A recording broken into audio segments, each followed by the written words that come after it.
Welcome back to my demonstration on texture and controlling of texture at the piano.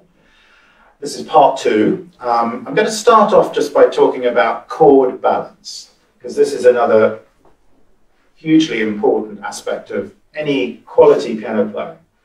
The ability to play one note of the chord more firmly than the rest. So if I start off with a common or garden triad, let me just play you a triad of D major. I'm going to try and play each of these 3 notes equally. Now, I'm going to play it again. This time I'm going to voice it to the top, which means the top finger is stronger than the other 2. Now to the middle. Now to the bottom. So I should be able to do that also with a 5-finger position.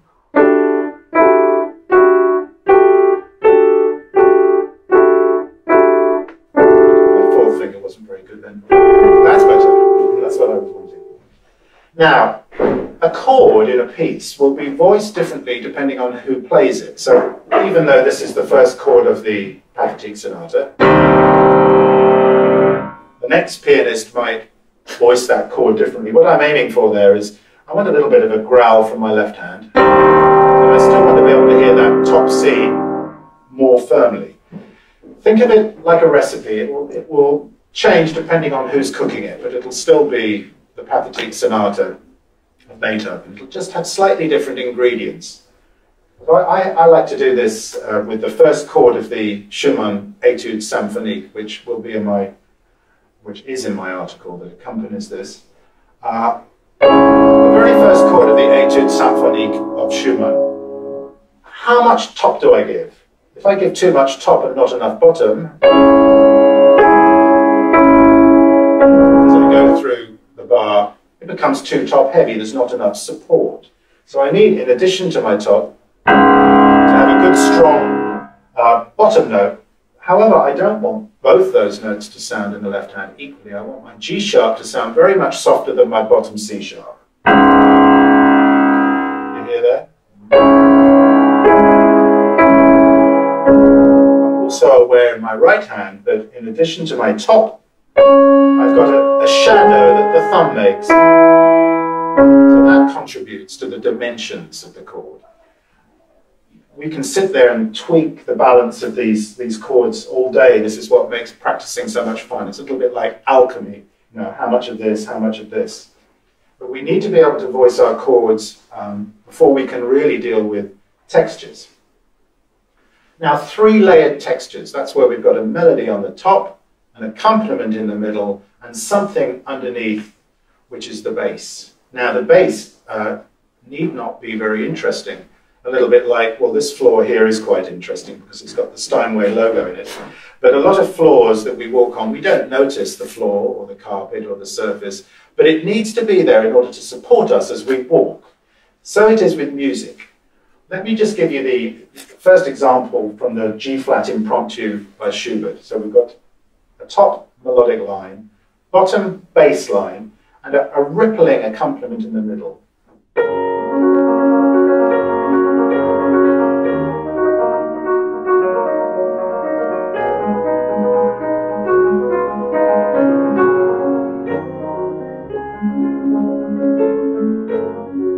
think you'll hear what I'm doing there is playing my top note in my right hand stronger than anything else.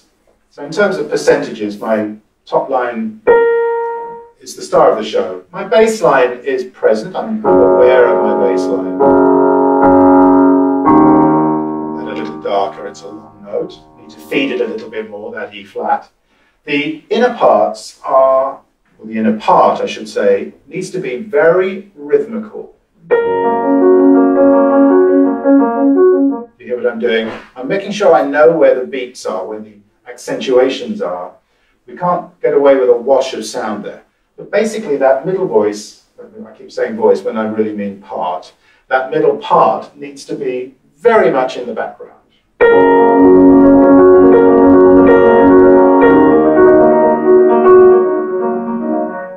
If I move on now to another 3-part texture, where the accompaniment is actually a little bit more important. This is the intermezzo from Schumann's Faschenschwank aus Wien, Carnival Jest from Vienna. Let me just play it first, and I'll play a little bit of it first, and then I'll talk about what I'm doing.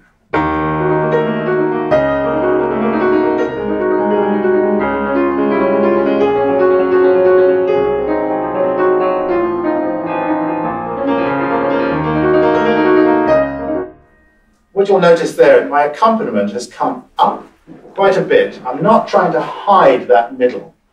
Now, sometimes it helps to have an image when we're playing. I have some image there of a shipwreck, where the water, which is supposed to be neatly in the sea, is not actually in the sea. It's come up and it's coming over the side of your boat. If I played it too softly,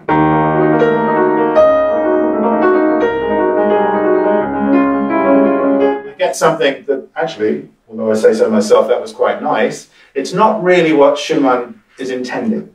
There's a turbulence in that middle part that we need to bring up and not apologize for. Very often we have in a three-part texture a hidden bass line. Now, the composer writes, well, let me go straight to the example that I was going to show you. This is the Chopin D-flat Nocturne, Opus 27, number 2, a very popular piece. The left hand is written in semiquavers, but not all those semiquavers are created equal. The first note of the groups that I'm going to show you here are actually basses. They look the same as their surrounding neighbors, but they're more important. I think it's probably better if I just play it to you first, and then I'll either talk over the top or show you afterwards. You'll hear that the melody line is very much stronger than the rest.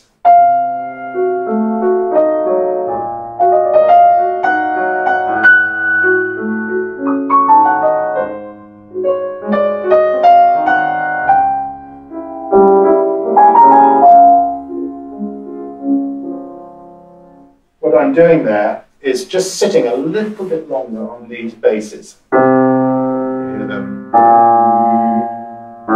So I wasn't going to sing. I find it very difficult not to sing when that's so clearly a cello line. If I played the top,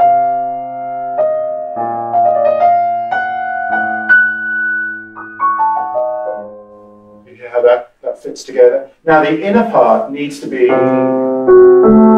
really thin and watery. So my image for this piece, for what it's worth, is an aquarium, where you have your gravel at the bottom, or your maybe a few rocks here, a little bit on the bottom, just to give a little bit of a landscape. You've got your beautiful angelfish on the top, and you've got whatever it is that people who have aquariums throw in by way of pond life. There it is. You can see I don't have an aquarium, otherwise I'd have a name for that. Some sort of weed or reed that floats in the middle ground. And I put that together.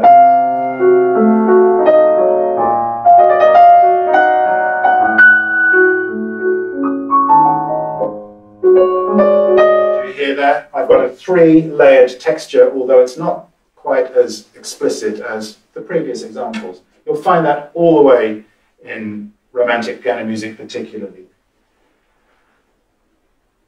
Thank you very much for joining me. I'm going to be coming back in the next lesson to talk about control of sound in loud and soft playing. Thank you very much.